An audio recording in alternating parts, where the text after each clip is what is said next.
গ্রাম মানে কিন্তু ছায়া ঢাকা মায়ামাখা একটা সুন্দর স্নিগ্ধ নির্মল পরিবেশ। কিন্তু গ্রাম বলে কিন্তু সবসময় যে সবকিছু সুন্দর হয়ে উঠবে এমনটা নয়। গ্রাম মানে কিন্তু প্রাকৃতিক সৌন্দর্য সবুজের সমারোহ। গ্রামীণ জীবন সবার কাছে সুন্দর নাও লাগতে পারে, তবে বেশ কিছু মানুষের কাছে গ্রাম মানে কিন্তু সুন্দর একটা নির্মল পরিপাটি স্নিগ্ধ জায়গা, যেখানে ঘুম থেকে উঠে সন্ধ্যা পর্যন্ত বন বাদার গাছপালা ঝোপঝাড় যেখানেই যান না কেন, পাখির কিচিরমিচির ডাক, সবুজ গাছপালা খুব সুন্দর। এ যেন শিল্পীর তুলিতে আঁকা এক মনোলোভা। হে বন্ধুরা, সবাই কেমন আছেন? নিশ্চয়ই সবাই অনেক অনেক ভালো আছেন।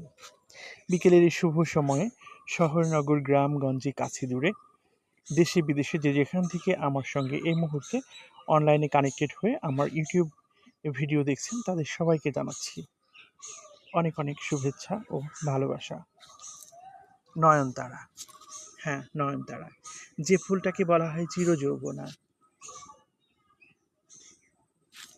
এত সুন্দর মনোমুগ্ধকর, যেন তিলোত্তমা, কোনো এক সুন্দর শিল্পীর তুলিতে আঁকা। যদিও ফুলের আয়ু খুব কম হয়ে থাকে, 4 থেকে 5 দিন, কিছু কিছু ফুল 2 থেকে 3 দিন থাকে, কিন্তু দেখতে কত সুন্দর দেখুন। আমার ছাদ বাগানে কিন্তু নয়নতারা প্রচুর আছে আলহামদুলিল্লাহ। এবার কিন্তু আমার এই যে দেখতে পাচ্ছেন রক্তগাঁদা, হ্যাঁ এটা রক্তগাঁদা,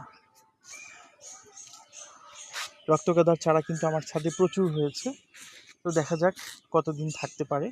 আর শীত মৌসুমে দেখাবো আপনাদেরকে প্রচুর পরিমাণে রক্তগাঁদা কিভাবে ফুটে আছে আমার ছাদে। চলুন রেন লিলিটা দেখি। বৃষ্টির জল পড়তেই ফুলগুলো একদম প্রস্ফুটিত হয়ে পড়েছে।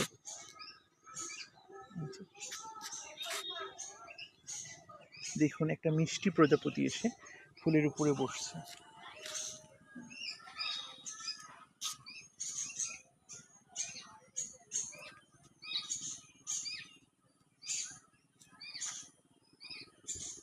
সেই কথাটা বারবার মনে পড়ছে। প্রজাপতি প্রজাপতি বলো না ভাই, কোথায় পেলে তুমি এত সুন্দর রঙিন পাখা, কোনো শিল্পীর তুলিতে আঁকা। আসলে প্রজাপতি খুবই সুন্দর।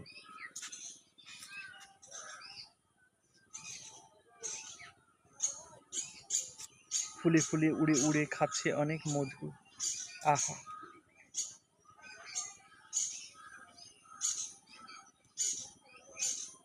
ছোটবেলার অনেক শৈশব স্মৃতি